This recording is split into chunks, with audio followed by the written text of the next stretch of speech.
Hello बच्चों, कैसे हैं आप? और कैसी चल रही है आपकी पढ़ाई? ये तो बहुत अच्छी बात है कि हम लोग प्रतिदिन सुबह 9 बजे से 10 बजे अपनी कॉपी और कलम के साथ मेरा दूरदर्शन मेरा विद्यालय कार्यक्रम देखने के लिए तैयार रहते हैं, जहां क्लास 6 से 8 की पढ़ाई होती है और साथ-साथ कुछ अन्य रोचक जानकारियां भी हमें मिलती हैं। कार्यक्रम में बताई जा रही इम्पोर्टेंट पॉइंट्स को हम नोट भी करते हैं ताकि बाद में उनका रिवीजन कर सकें। और हाँ बच्चों, एक बात और, हम लोग जो भी चीजें मेरा दूरदर्शन मेरा विद्यालय कार्यक्रम में सीखते हैं उसका अध्ययन अपनी किताब में जरूर करें। इससे उन चैप्टर्स को हम पूरी तरह समझ पाएंगे। आज हम लोग सबसे पहले सुनेंगे बापू की पाती, जिसमें हम राष्ट्रपिता महात्मा गांधी के जीवन प्रसंग से जुड़ी बातों को सुनकर प्रेरणा पाते हैं। उसके बाद पढ़ाई करेंगे विज्ञान विषय की, जिसमें सबसे पहले क्लास 6 में पौधों को जानिए भाग 1 चैप्टर का अध्ययन करेंगे। फिर क्लास 7 में ऊष्मा भाग 2 के बारे में समझेंगे। उसके बाद हम तारा के साथ रहेंगे तैयार कोरोना से बचाव के बारे में जानने के लिए। फिर हम शामिल होंगे क्लास 8 में और समझेंगे आँखों का सामंजस्य और रोशनी का महत्व भाग 2 को। उसके बाद जानेंगे कि इंस्पायर अवार्ड क्या है और इसमें कैसे भाग लिया जाता है। और अंत में चलेंगे पटना का संजय गांधी जैविक उद्यान और देखेंगे जू शो। तो चलिए शुरू करते हैं आज की विज्ञान की क्लास मेरा दूरदर्शन मेरा विद्यालय के साथ।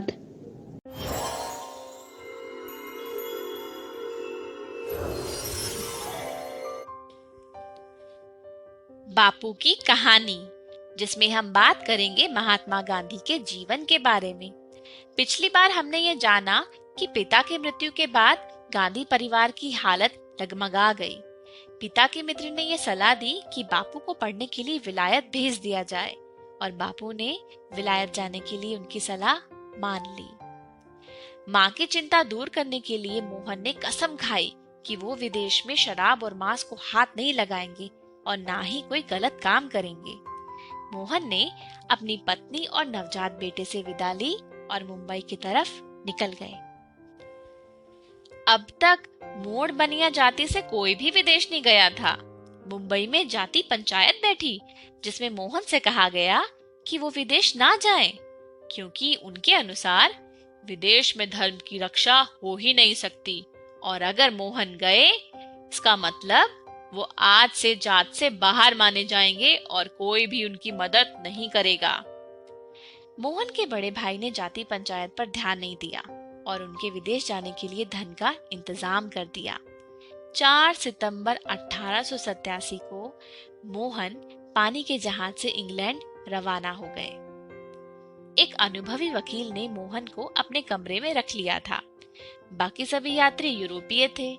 मोहन अंग्रेजी में बात करने में थोड़ा हिचकिचाते थे, तो वो दिन भर अपनी कोठरी में ही रहते थे। पहले दिन ही नई जगह के तौर तरीके सीखने में गलती हो गई।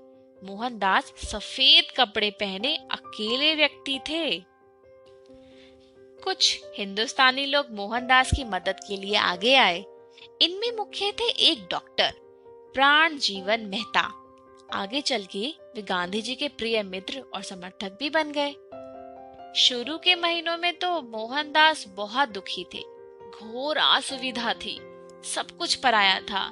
घर की याद सताती थी, खासतौर पे भोजन के समय। माँ के सामने मांस ना खाने की कसम खाई थी, लेकिन लंदन में शाकाहारी खाना बहुत बेस्वाद होता था। सिर्फ ब्रेड और उबली सब्जियां मिलती थी तीनों समय। कहाँ तो माँ के हाथ से बना स्वादिष्ट मसालेदार भोजन रोज मिलता था और अब कहाँ एक दीवान के बेटे की फांके की नौबत आ गई थी। यहाँ पैदल चलने और पढ़ने की बचपन की आदत बहुत काम आई। जितना हो सकता मोहनदास शहर में पैदल घूमते और तरह तरह का साहित्य पढ़ते। घूमते रहने की वजह से समय के साथ उन्हें लंदन में शाकाहारी भोजनालय भी मिलने लगे और यहाँ खाना खाने वालों से दोस्ती होने लगी। मोहनदास के लिए अब शाकाहार मजबूरी नहीं था, नए दोस्त बनाने का एक तरीका बन गया था। मित्र उन पर जोर डालते थे कि केवल पढ़ाई नहीं, अंग्रेजों का रहन सहन सीखना भी जरूरी है। तो अब मोहनदास जेंटलमैन बनना चाहते थे, तो उन्होंने कपड़े और महंगी टोपी सिलवाई, नाचना सीखने की कोशिश करी, वायलिन बजाना भी, बाल काढ़ना, टाई बांधना और भाषण देने की कला भी सीखनी चाहिए। मोहनदास यह सब सीख नहीं पाए, अलबत्ता इस पर खर्चा बढ़ता ही गया। उन्हें ध्यान था कि उनके बड़े भाई ने तंगी की हाल में उनकी विदेशी पढ़ाई के लिए धन का इंतजाम किया था। उन्होंने सोचा, मुझे कौन सा इंग्लैंड में जीवन बिताना है, लच्छेदार भाषण सीखकर मैं क्या करूंगा और नाच नाच कर मैं सभ्य कैसे बनूंगा। मैं तो विद्यार्थी हूँ, मुझे विद्याधन बढ़ाना चाहिए। और फिर कुछ महीनों में वो समझ गए कि फिजूल खर्ची बंद होनी चाहिए और फिर उन्होंने अपना वायलिन शिक्षिका को लौटा दिया कि वे उसे बेचकर धन लौटा सके। अपना भोजन खुद बनाने में मोहनदास ने आहार के प्रयोग करने की आदत पड़ गई। जीवन भर उन्होंने भोजन के प्रयोग किए और इससे उनका स्वास्थ्य भी ठीक बना रहा। वकालत की पढ़ाई तो आसान थी, उसे मोहनदास ने आसानी से पार कर लिया। आज के लिए इतना ही। आगे हम देखेंगे कि जब बापू वकालत पढ़ने के बाद भारत वापस आए तो उन्हें किन परेशानियों का सामना करना पड़ा।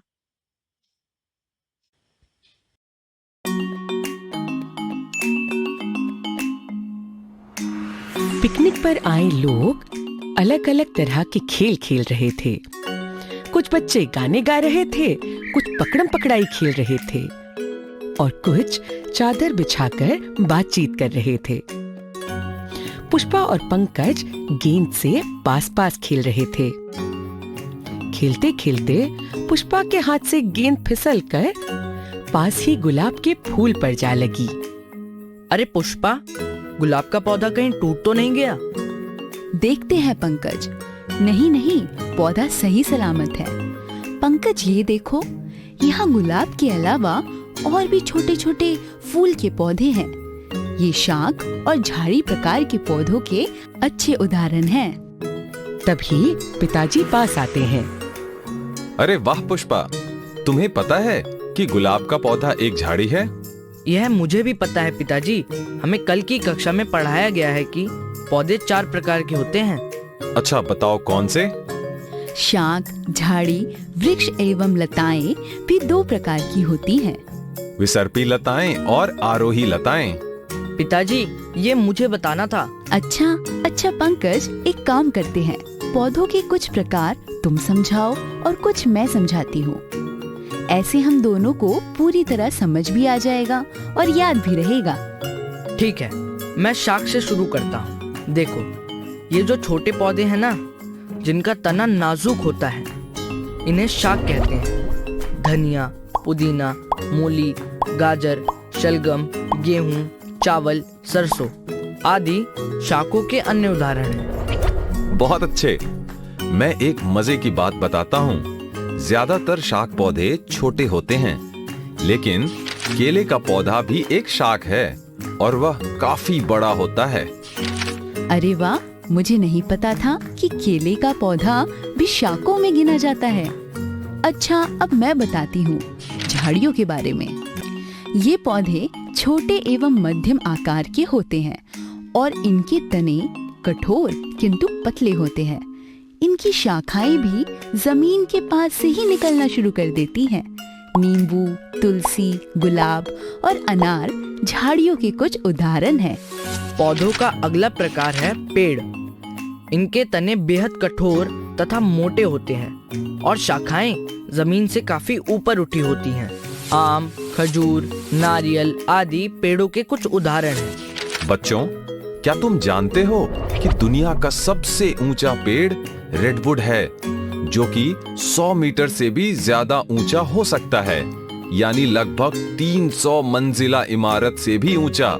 ये पेड़ अमेरिका में पाया जाता है। क्या इतनी ऊंची तो हमारे शहर की इमारतें भी नहीं है। एक तरफ है रेडवुड का पेड़ जो इतना ऊंचा हो जाता है और दूसरी तरफ है विसर्पी लताएं जो जमीन से ऊपर ही नहीं उठती। लताओं के तने कोमल होते हैं पुष्पा, इसीलिए ये जमीन पर ही इधर उधर फैल जाती हैं। कद्दू, तरबूज, खरबूजा आदि विसर्पी लताओं के उदाहरण हैं। तरबूज, खरबूजे और आम के बारे में सोचकर तो मुंह में पानी आ गया। अच्छा, क्या लौकी के बारे में सोचकर भी मुंह में पानी आता है? लौकी मैं तुम्हें खिलाऊंगा, मुझे नहीं पसंद। मुझे तो पसंद है। ये पौष्टिक फल जो हम सब्जी की तरह पकाकर खाते हैं, हमें आरोही लताओं से मिलता है। ये लताएं अपने आसपास के पेड़ों, सीढ़ियों या अन्य मजबूत चीजों के सहारे ऊपर चढ़ जाती हैं। अंगूर भी आरोही लता का एक उदाहरण है। ये बताओ तो मैं मान लूंगा कि तुम्हें पौधों के बारे में बहुत कुछ पता है। हाँ हाँ, पूछो। दुनिया का सबसे बड़ा फल किस पेड़ में लगता है? अरे, ये तो मैंने कभी सोचा ही नहीं।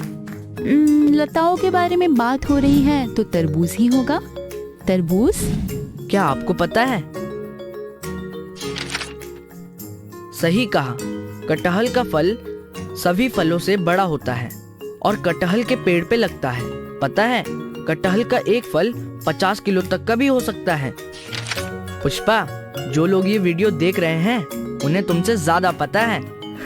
आज तो मजा आ गया और ये भी पता चला कि मेरे दोनों बच्चे बहुत होशियार हैं। अब अंधेरा होने लगा है, घर चलने की तैयारी करो। अरे कितना मजा आ रहा था।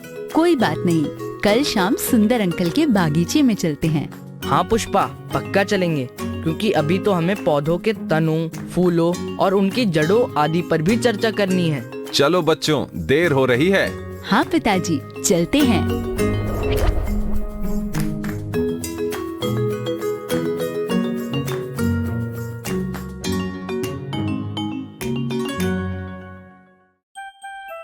ऊष्मा भाग 2। नमस्कार दोस्तों, कैसे हैं आप सब? मुझे तो कुछ दिनों से बुखार था। डॉक्टरी थर्मोमीटर पर तापमान 100 डिग्री सेल्सियस था, जो सामान्य से 2 डिग्री सेल्सियस ऊपर है। क्या आप सबको हमारे शरीर का सामान्य तापमान याद है? हाँ, मानव शरीर का सामान्य तापमान 37 डिग्री सेल्सियस या 98.4 डिग्री फ़ारेनहाइट होता है। आप सब भी अब थर्मोमीटर के उपयोग के बारे में जानते हैं, पर क्या हम डॉक्टरी थर्मोमीटर से गर्म पानी का तापमान माप सकते हैं? गर्म चीजें ठंडी और ठंडी चीजें गर्म कैसे हो जाती हैं? आइए इस कहानी के माध्यम से ऐसे ही कुछ सवालों के जवाब ढूंढते हैं। इस कहानी के उद्देश्य हैं: क. प्रयोगशाला तापमापी, ख. ऊष्मा का प्रवाहित होना, ग. चालक और कुचालक। रवि बेटा, जल्दी से दूध पी लो, नहीं तो ठंडा हो जाएगा।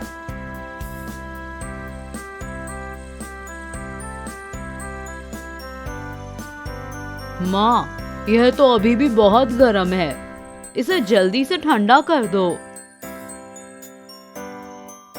माँ, क्या हम थर्मोमीटर से इस दूध का तापमान माप सकते हैं? नहीं रवि, ये खतरनाक हो सकता है। डॉक्टरी थर्मोमीटर सिर्फ शरीर का तापमान मापने के काम आता है। पानी का ताप, दूध का ताप या मौसम का ताप, इन सब के लिए प्रयोगशाला थर्मोमीटर होता है। आपने इस ग्लास को ठंडे पानी में रखा और यह कुछ ही देर में ठंडा हो गया, और देखो अब यह पानी थोड़ा गर्म हो गया है। क्या इसका मतलब है कि ऊष्मा यानी कि हीट गर्म से ठंडे की तरफ जाती है? हाँ, सही बोले तुम रवि। ऊष्मा गर्म से ठंडे की तरफ प्रवाहित होती है। क्या यही वजह है कि कल मेरी आइसक्रीम पिघल गई थी? हाँ बच्चों, ऊष्मा गर्म वस्तु से ठंडी वस्तु की तरफ प्रवाहित होती है।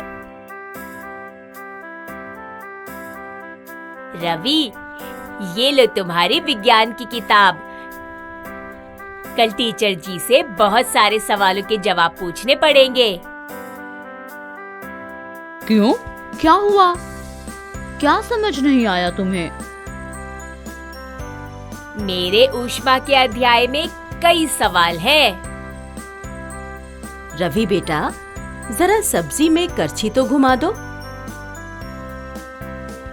ओह, यह करछी तो कितनी गर्म है। बेटा, वहाँ एक लकड़ी की करछी रखी है, वह ले लो। अरे, ये लकड़ी की चम्मच तो गर्म नहीं है, पर वो स्टील की चम्मच कितनी गर्म थी। हाँ, इसके बारे में हमारी विज्ञान की किताब में भी लिखा है, पर इसका कारण क्या है? चल रमेश, एक प्रयोग करते हैं। हम कुछ अलग अलग धातुओं से बनी चीजें लेते हैं और एक एक करके गर्म पानी में डालते हैं। देखते हैं कि कौन सी चीज पर ऊष्मा का क्या प्रभाव होता है। बच्चों, ठहरो, मैं पानी गर्म कर देती हूँ। यह देख रमेश, मैंने यह लकड़ी की चम्मच, स्टील की चम्मच, यह कैंची, ये प्लास्टिक का स्केल और यह चीनी मिट्टी की चम्मच लिया है। चल, इन सबको पानी में डाल देते हैं। ये देख रवि, स्टील की चम्मच कितनी गर्म हो गई और ये प्लास्टिक, लकड़ी और चीनी मिट्टी की चीजें तो गर्म ही नहीं हुई हैं। यह लोहे से बनी कैंची तो कितनी गर्म हो गई है। हाँ रमेश, मैंने देखा कि जब हम बगीचे में खेलते हैं तो वह लोहे की फिसल पट्टी भी तो कितनी गर्म हो जाती है। तो इसका मतलब है लकड़ी, प्लास्टिक आदि में एक सिरे से दूसरे सिरे तक ऊष्मा प्रवाहित नहीं होती है, और स्टील, लोहा में ऊष्मा प्रवाहित होती है। सही निरीक्षण है। शाबाश बच्चों। जिन वस्तुओं में ऊष्मा प्रवाहित होती है उन्हें चालक यानी कंडक्टर्स कहते हैं, और जिन वस्तुओं में ऊष्मा प्रवाहित नहीं होती उन्हें कुचालक यानी इंसुलेटर्स कहते हैं। अच्छा, तभी कई बर्तनों के हैंडल यानी पकड़ने का स्थान प्लास्टिक के होते हैं, ताकि जब बर्तन में कोई गर्म चीज पक रही हो तो उसका पकड़ने का स्थान गर्म ना हो और हमारे हाथ ना जलें। हाँ, सही कह रहे हो। सूरज भी तो कितनी गर्मी देता है और उसकी वजह से हवा और नदी, समुद्र आदि का पानी गर्म हो जाता है। तो क्या हवा और पानी ऊष्मा के चालक हैं या कुचालक?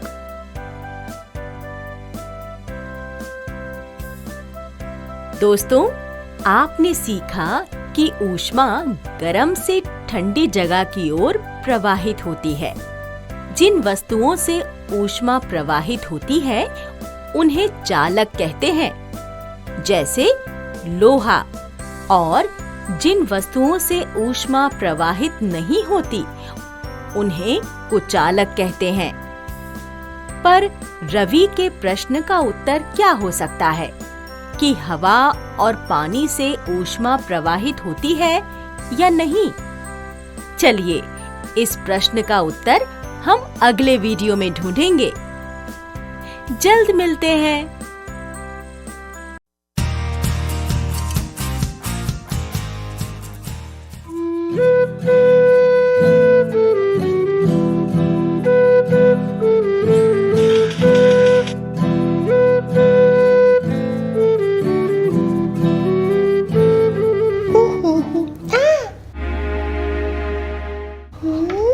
अरे तारा, तुम अपने हाथ धोए भी नहीं खा रही?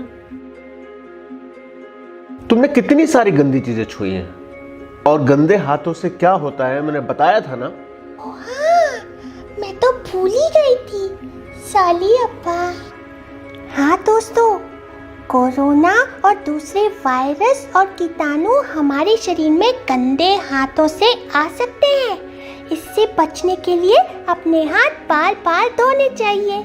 और हाथ कैसे धोने चाहिए? साबुन और साफ पानी से। और जब जब तुम हाथ धोना, ये गाना गाना। हाथों को धोना है, हाथों को धोना है, क्योंकि कोरोना है, क्योंकि कोरोना है। हाथों को धोना है, हाथों को धोना है, हर बार कम से कम 40 सेकंड तक हाथों को धोना है, हाथों को धोना है। पानी का नल खोले, हाथों को भिगाए, नल को बंद कर दे, फिर साबुन लगाए, हथेलियों को रगड़े, फिर पीछे भी रगड़े, उंगलियों के बीच में गांठों को हथेली से, अंगूठे को रगड़े, नाखूनों को रगड़े। अब नल खोले, नल और हाथ धो ले, नल को बंद कर दे और हाथों को सुखा ले, इससे हाथ भी साफ होगा और पानी भी बचेगा। हाथों को धोना है, हाथों को धोना है, क्योंकि कोरोना है, क्योंकि कोरोना है। हाथों को धोना है, हाथों को धोना है, हाथों को धोना है, क्योंकि कोरोना को भगाना है ना?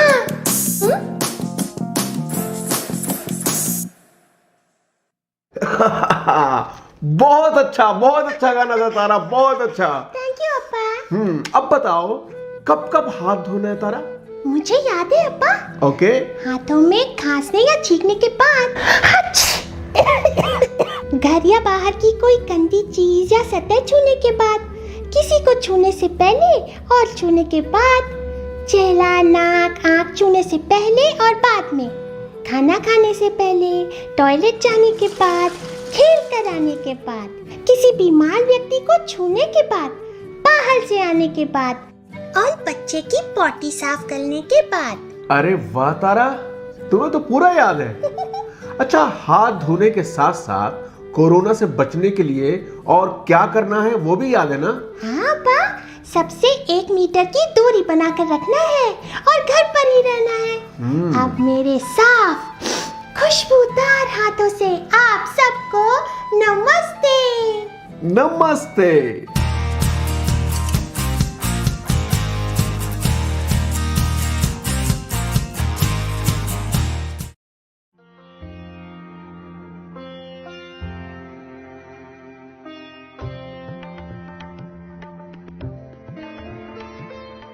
सानिया, ये एक 13 साल की 8वीं क्लास में पढ़ने वाली लड़की है, जिसे नई नई चीजों के बारे में जानना पसंद है।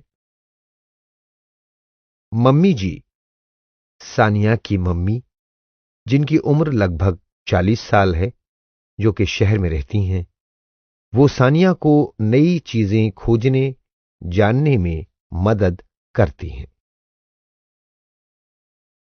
कबीर, सानिया का बड़ा भाई, जिसकी उम्र 14 साल है, वो 9वीं क्लास में पढ़ता है और सानिया को नई नई चीजें समझने में मदद करता है।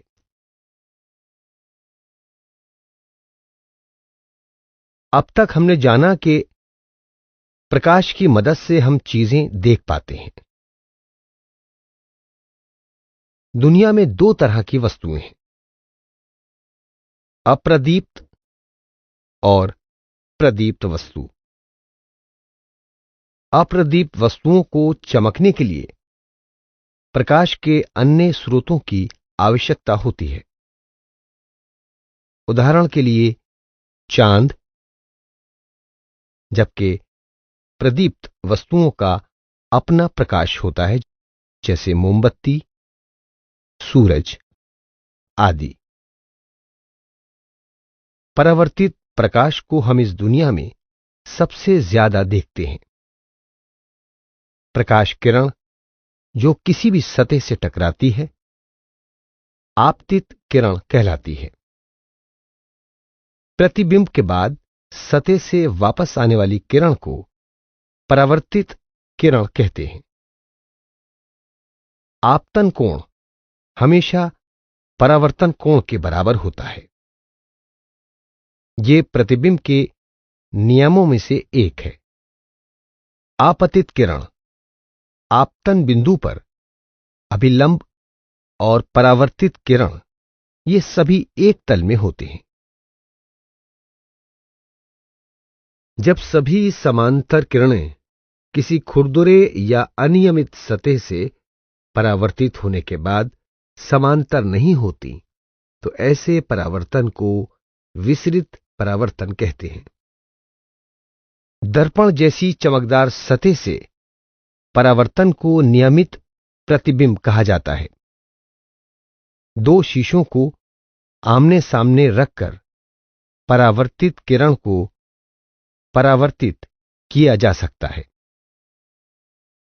इसी तरह परावर्तित किरण दोनों शीशों से टकराकर बनाई जा सकती है। सानिया, तुम 2 घंटों से टीवी देखे जा रही हो। मम्मी, मुझे यह कार्यक्रम बहुत पसंद है और इसके सभी भाग आज दिखाए जा रहे हैं। मुझे पता है सानिया, लेकिन लगातार टीवी देखने से तुम्हारी आंखों की रोशनी खराब हो जाएगी। क्या तुम ऐसा चाहोगी? ठीक है मम्मी, मैं अब टीवी बंद कर देती हूँ। मैं अब क्या करूं? एक काम करती हूँ, मैं बाहर जाकर देखती हूँ कि भैया पार्क में हैं या नहीं। क्या बात है सानिया, तुम क्यों चिल्लाई? मैं बहुत देर से अंधेरे में टीवी देख रही थी और अचानक जब मैं भैया की तलाश में बाहर आई तो धूप की रोशनी मेरी आंखों पर पड़ी। मुझे ऐसा लगा जैसे मैं एक पल के लिए अंधी हो गई। ओह, थोड़ी देर के लिए अपनी आंखें बंद करो और शांत हो जाओ। थोड़ी देर में सब ठीक हो जाएगा। यहाँ इतना अंधेरा क्यों लग रहा है? मैं कुछ देख नहीं पा रहा। कबीर, थोड़ी देर के लिए अपनी आंखें बंद करो और फिर आंखें खोलकर फिर से कमरे को देखो। हाँ, मैं अब सब कुछ साफ साफ देख पा रहा हूँ। ये कैसे हुआ? जब मैं एक अंधेरी जगह से एक रोशनी वाली जगह पर गई, तब कुछ देर तक मैं कुछ नहीं देख पाई और जब भैया एक रोशनी वाली जगह से अंधेरे में आया, तब वह कुछ देर तक कुछ नहीं देख सका।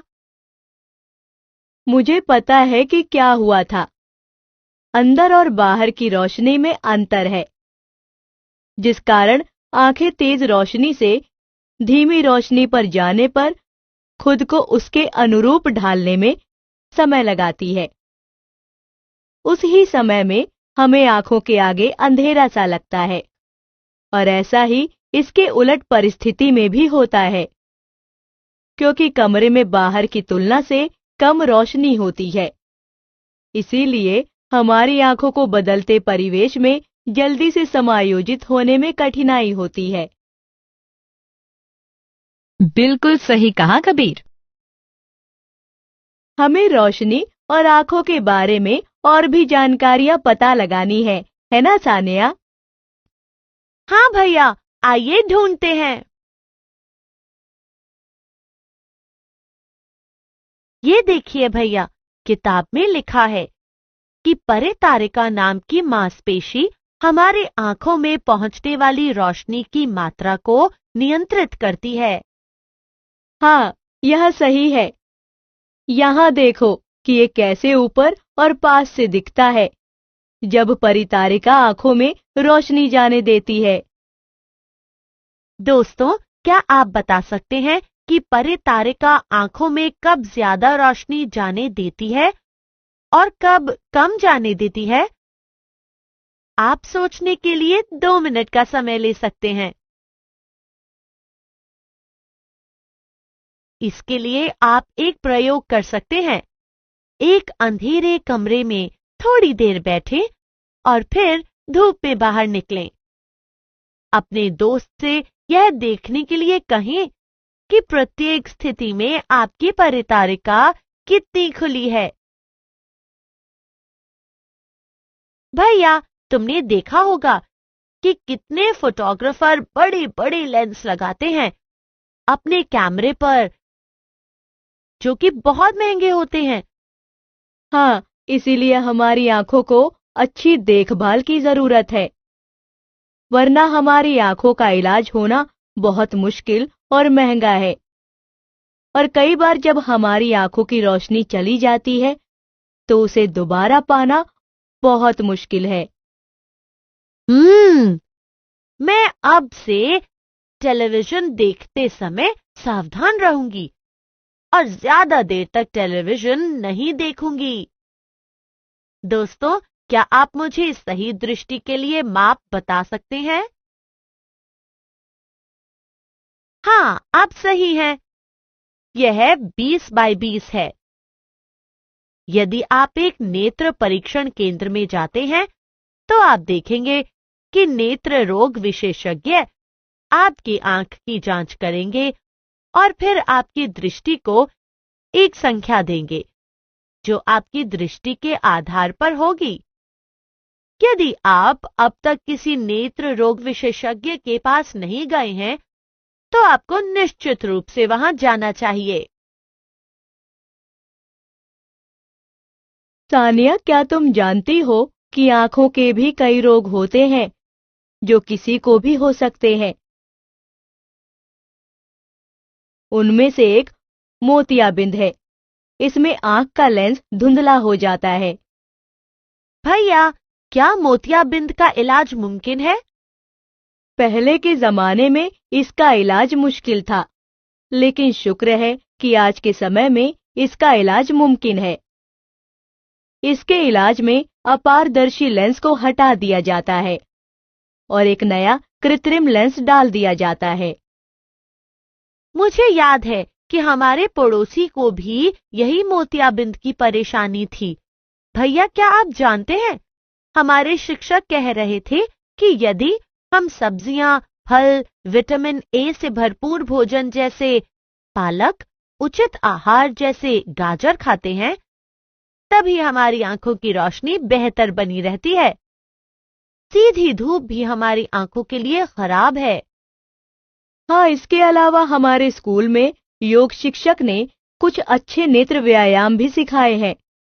ये व्यायाम हमारी आंखों की मांसपेशियों को मजबूत और स्वस्थ रखने में मदद करते हैं। लेकिन जो लोग देख नहीं सकते, वो अपना काम कैसे करते होंगे? असल में उनके लिए यह मुश्किल है, लेकिन आधुनिक तकनीक और ब्रेल दृष्टिहीन लोगों को काम करने में मदद करती है। सामान्य भाषाओं, गणित और वैज्ञानिक संकेतन के लिए ब्रेल कोड है। कई भारतीय भाषाओं को भी ब्रेल प्रणाली का उपयोग करके पढ़ा जा सकता है। मुझे लगता है कि हमें यह सुनिश्चित करना चाहिए कि हमारे स्कूल के जिन छात्रों को देखने में परेशानी होती है, वो आसानी से काम कर सकें। अब तक हमने सीखा, परितारिका हमारी आंख में प्रवेश करने वाली रोशनी को नियमित करने में मदद करती है। विटामिन ए से भरपूर भोजन हमारी आंखों को स्वस्थ रखने में मदद करता है। सीधी धूप भी हमारी आंखों के लिए खराब है। यदि हम अपनी आंखों की देखभाल ठीक से नहीं करते तो मोतियाबिंद जैसी बीमारियां हो सकती हैं। दृष्टिहीन लोग ब्रेल लिपि सीख और पढ़ सकते हैं। सामान्य भाषाओं, गणित और वैज्ञानिक संकेतन के लिए ब्रेल कोड है। कई भारतीय भाषाओं को भी ब्रेल प्रणाली का उपयोग करके पढ़ा जा सकता है। पूर्ण दृष्टि या सामान्य दृष्टि 20/20 होती है। हमारी आंखें बहुत नाजुक होती हैं, इसलिए हमें उनकी साफ सफाई का ध्यान रखना चाहिए।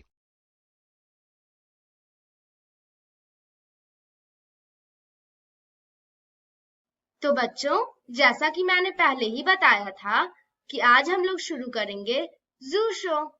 तो चलिए शुरू करते हैं।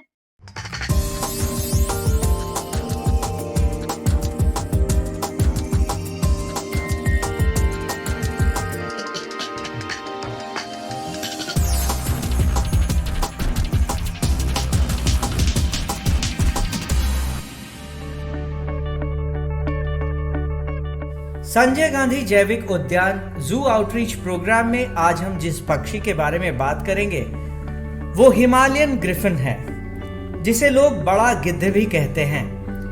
ये एक बड़े आकार का फीके पीले रंग का गिद्ध होता है जो सारे हिमालयी क्षेत्र में पाए जाते हैं। हिमालय में ये भारत के अलावा काबुल से भूटान, तुर्किस्तान और तिब्बत तक में पाए जाते हैं। हिमालयन ग्रिफिन एक अनूठा पीला सफेद गिद्ध है। इसके पंख काफी बड़े और पूंछ छोटी होती है।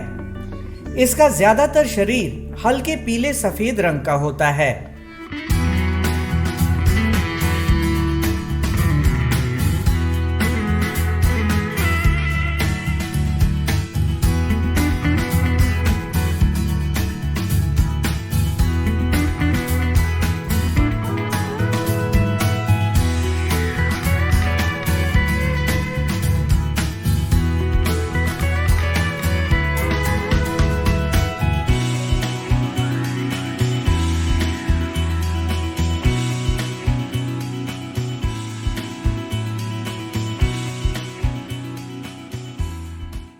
इन्हें हिमालय में 1200 से 5000 मीटर तक की ऊंचाई पर देखा जा सकता है। इसमें नर और मादा दोनों एक जैसे ही दिखते हैं। ये गिद्ध दिन के समय सक्रिय होते हैं। इस दौरान ये आसमान में काफी ऊंचाई पर उड़ते हुए मरे जानवर को देखकर एक समूह में उसे खाने के लिए आते हैं। इनकी दृष्टि काफी तेज होती है और आसमान में काफी ऊंचाई से मरे हुए जानवरों को देख लेते हैं। नर व मादा मिलकर चूजों को पालते हैं। मादा एक ही अंडा देती है। गिद्ध की ये प्रजाति भी धीरे धीरे कम हो रही है। इसकी औसत आयु 20 से 35 वर्षों तक होती है और इनका गर्भकाल 58 दिनों का होता है। ये इसलिए भी इम्पोर्टेंट है क्योंकि इनको नेचुरल स्कैवेंजर कहा जाता है। ये स्कैवेंजिंग का काम करते हैं। जो भी कार्कासेस हैं या वाइल्ड में हो या लाइव स्टॉक के होते हैं उसको ये स्कैवेंजिंग करके खाते हैं, जिसके कारण नेचर हमेशा क्लीन बना रहता है।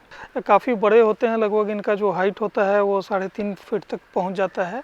ये लगातार नहीं उड़ सकते हैं, लेकिन ये काफ़ी ऊंचाई तक उड़ते हैं। जो इनका मैक्सिमम अल्टीट्यूड है जिस पे ये फ्लाई करते हैं, जो मिनिमम अल्टीट्यूड मतलब इससे ऊपर ही उड़ेंगे, ये लगभग 1200 मीटर है। इसके ऊपर ही ये ज़्यादा पाए जाते हैं। ये फरवरी मार्च में एग लेइंग प्रारंभ करते हैं और जो इनका क्लच साइज है ये 1 से 2 तक का ही होता है, काफ़ी छोटा होता है और उसे एक बच्चा निकलता है जो नेस्टिंग करते हैं। इनके पेरेंट्स काफ़ी अच्छे से नेस्टिंग करवाते हैं। उसके बाद ये लगभग 5 से 6 महीना रहने के बाद वो उनसे सेपरेट हो जाते हैं। पटना जू में इन्हें चिकन दिया जाता है खाने में और ये लगभग 1.5 kg चिकन एक वल्चर को दिया जाता है। और जो इनका मॉर्फोलॉजी है, जो इनका फिजिकल फीचर्स हैं, उसमें जो पिकुलरिटी है, उनके लेग के पास में हेयर का टफ्ट पाया जाता है और गर्दन के पास भी वाइट कलर का एक पैच होता है। हिमालयन ग्रिफन का जो IUCN स्टेटस है वो नियरली थ्रेटेंड है और इनके पॉपुलेशन में उतना ज़्यादा डिक्लाइन नहीं आया है जो और वल्चर्स में आया है। और जो स्टडीज़ है, साइंटिफिक स्टडीज़, उसके थ्रू ये पता चला है कि जो भी वल्चर में रिसेंट डिक्लाइन पॉपुलेशन में हुआ है उसका मेन रीज़न है जो एनिमल कार्कासेस हैं, जो लाइव स्टॉक के कार्कासेस हैं, उसमें पाया जाने वाला एक केमिकल डिक्लोफेनाक जो as a pain killer use किया जाता है और मरने के बाद भी उनके बॉडी में इसका रेसिड्यूज पाया जाता है और इसे कंजम्पशन के बाद वल्चर जो इसे खाते हैं तो उनके बॉडी में चला जाता है और धीरे धीरे एग ले करते हैं। उसका सेल काफ़ी कमज़ोर होता है, उससे प्री मैच्योर हैचिंग हो जाता है बर्ड्स का और उनका डेथ होने लगता है। और प्रोलॉन्ग्ड डिक्लोफिनेक को खाने से वल्चर्स हैं, उनके लीवर और अनवाइटल ऑर्गन्स में भी डिजेनरेशन होता है, जिसके कारण उनका समय से पहले डेथ हो जाता है। गिद्ध के बाद हम जिस चिड़िया के बारे में बात करेंगे वो चील यानी काइट है। ये बेहद चतुर और फुर्तीले होते हैं।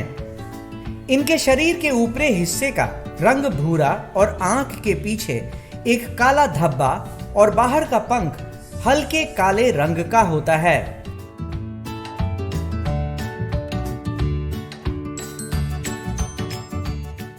इनकी चोंच आगे की ओर झुकी हुई होती है और ये यहाँ के स्थायी निवासी हैं जो सामान्यतः खुले मैदान और मानव बस्तियों के सामने उड़ते हैं।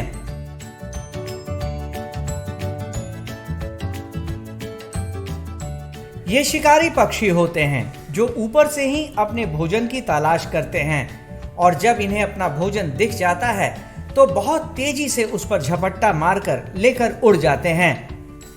ये सर्वभक्षी होते हैं जो छोटे पक्षी, चूहे और मरे हुए जानवर खाना पसंद करते हैं।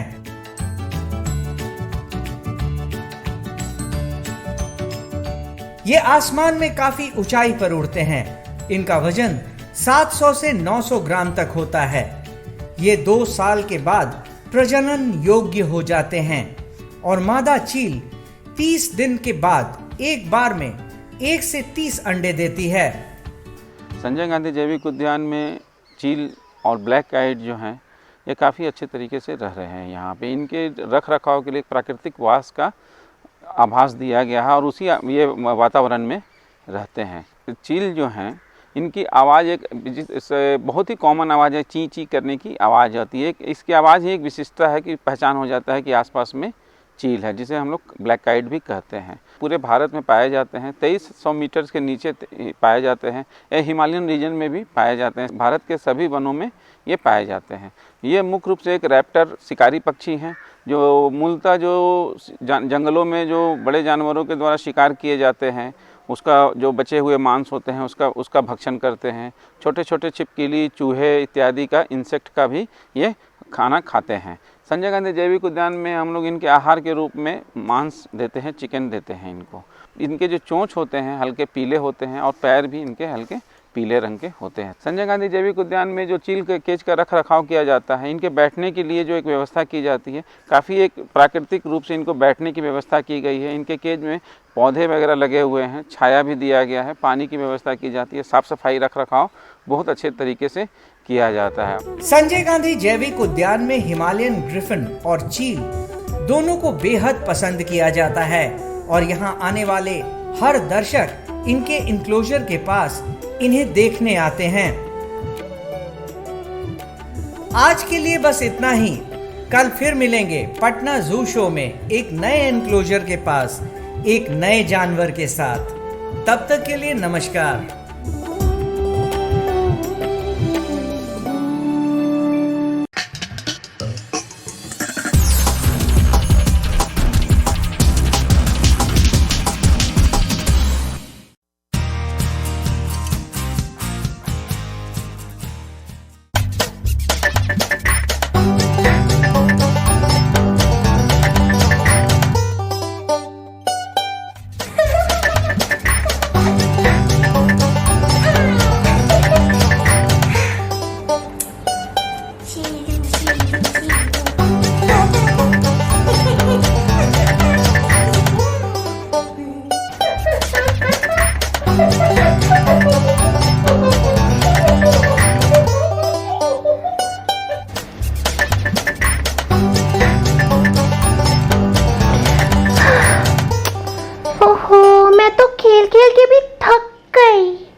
मैं बोर हो रही हूँ। ओह, तारा बोर हो रही है? तो ठीक है तारा, चलो एक क्विज खेलते हैं। क्विज? हाँ, मैंने तुम्हें कोरोना वायरस के बारे में बताया था ना। देखे तुम्हें याद है कि नहीं? मुझे सब याद है अब्बा, आपने मुझे बताया तो है। ठीक है, तो हो जाए कोरोना क्विज। हो जाए। तो बताओ कोरोना क्या है? Corona easy. कोरोना एक तरह का विषाणु है, वायरस, जिसके कारण इंसान बीमार हो सकते हैं, उन्हें सांस लेने में मुश्किल हो सकती है और वो मर भी सकते हैं। ये बताओ कि कोरोना कैसे फैलता है? अगर किसी को कोरोना है तो उसके खांसते या छींकते वक्त उसके मुंह और नाक से जो बूंदें निकलती है ना, उससे ये रोग फैलता है। बिल्कुल सही तारा। और इस वायरस का नाम कोरोना क्यों है? आपने बताया था। हाँ, याद आ गया। कोरोना शब्द का मतलब है क्राउन यानी मुकुट, क्योंकि इस वायरस के कणों के इर्द गिर्द ऐसे उभरे हुए कांटे जैसे होते हैं, जिसकी वजह से ये मुकुट या क्राउन जैसा लगता है, इसलिए इसे कोरोना नाम दिया गया। और कितने दिनों में कोरोना इन्फेक्शन के लक्षण दिखाई देते हैं? 2 से 14 दिनों में। करेक्ट, बिल्कुल सही। और इस बीमारी के लक्षण है क्या क्या तारा? अप्पा, ये वायरस किसी के अंदर जाए तो बुखार, खांसी, गले में खलाश और सांस लेने में दिक्कत हो सकती है। वाह, इसे तो सब कुछ याद है। बहुत अच्छे तारा, बहुत अच्छे। थैंक्स अप्पा। पर अब देखते हैं कि आप कोरोना क्विज में कितने नंबर लाते हैं। ओके, ठीक है, पूछो। तो बताइए कि कोरोना वायरस से सबसे ज्यादा खतरा किसको किसको है? जो ऐसी जगह की यात्रा करके आए हैं जहां ये वायरस फैला है, कोरोना से बीमार लोगों के संपर्क में आए लोग, 60 साल से ऊपर के बुजुर्ग लोग जो पहले से बीमार हैं। अच्छा अप्पा, इससे ठीक तो हो सकते हैं ना? देखो तारा, वैसे तो इसके 80% मामले घर में देखभाल से ही ठीक हो जाते हैं, पर यह बात याद रखना कि इसकी कोई दवा या वैक्सीन अभी तक नहीं बनी है, इसलिए इससे बच के रहना है, ठीक है? हाँ, मुझे पता है इससे कैसे बचेंगे। तारा, तुम्हें सब कुछ पता है, बोलो कैसे? हाथों को बार बार साबुन और साफ पानी से अच्छी तरह धोना।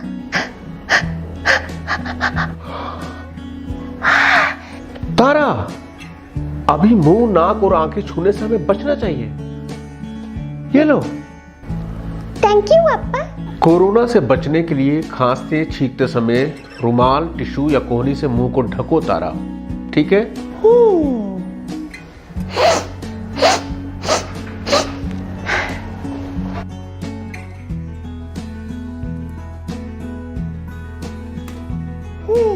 और हाँ अप्पा, खांसी, बुखार और सांस लेने में तकलीफ हो तो पहले स्वास्थ्य केंद्र की हेल्पलाइन पर संपर्क करना है और उनकी सलाह के अनुसार डॉक्टर को दिखाना है ना? हाँ, और ये सब खत्म होने तक घर पर ही रहना है, सबसे अलग। तो इसी बात पर मिलाइए आप। हाँ? तारा, ये क्या कह रही हो? कोरोना से बचने के लिए किसी से भी हाथ नहीं मिलाना, सभी को हाथ जोड़कर नमस्ते करो।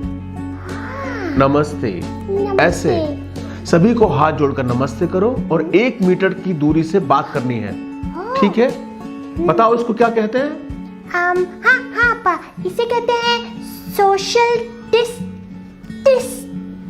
सोशल डिस्टेंसिंग, दूसरों से सुरक्षित दूरी। सही बात बताने के लिए थैंक यू अप्पा। हाँ तारा, गलत बातों और अफवाहों पर ध्यान मत दो, नहीं तो कोरोना से बच नहीं पाएंगे हम तारा। तो आपको भी अब कोरोना के बारे में सब सही बातें पता है ना? हाँ? हम आपको ये बता रहे हैं क्योंकि हम ख्याल रखते हैं। तो आशा करती हूँ बच्चों, आज के एपिसोड में आपने जरूर कुछ नया सीखा होगा। आप अपने विचार हमें स्क्रीन पर दिए गए व्हाट्सएप नंबर 9431043527 या ईमेल आईडी bepcddprogram@gmail.com पर भेज सकते हैं। और हाँ, आप मेरा दूरदर्शन मेरा विद्यालय कार्यक्रम को कभी भी बिहार शिक्षा परियोजना परिषद के YouTube चैनल पर देख सकते हैं। इसके लिए सर्च करें BEPC मेरा दूरदर्शन मेरा विद्यालय और कार्यक्रम को देखें, इम्पोर्टेंट पॉइंट्स को नोट करें और क्वेश्चंस हल करें। इसके अलावा इसके सारे एपिसोड बिहार शिक्षा परियोजना परिषद की वेबसाइट पर डिजिटल लर्निंग सेक्शन में भी उपलब्ध है। विजिट करें www.bepcssa.in। और आपको तो पता ही है कि आप खुद से लिखी कविताएं, कहानियां, पेंटिंग्स या इनके 2 से 3 मिनट के वीडियो भी हमें स्क्रीन पर दिए गए व्हाट्सएप नंबर या ईमेल आईडी पर अपना नाम, कक्षा, विद्यालय का नाम, प्रखंड और जिले के नाम के साथ भेज सकते हैं। हम चुने गए एंट्रीज को आने वाले एपिसोड में प्रसारित भी करेंगे। तो घर पर रहें, पढ़ते रहें, बढ़ते रहें। मिलते हैं अगले एपिसोड में। बाय बाय बच्चों।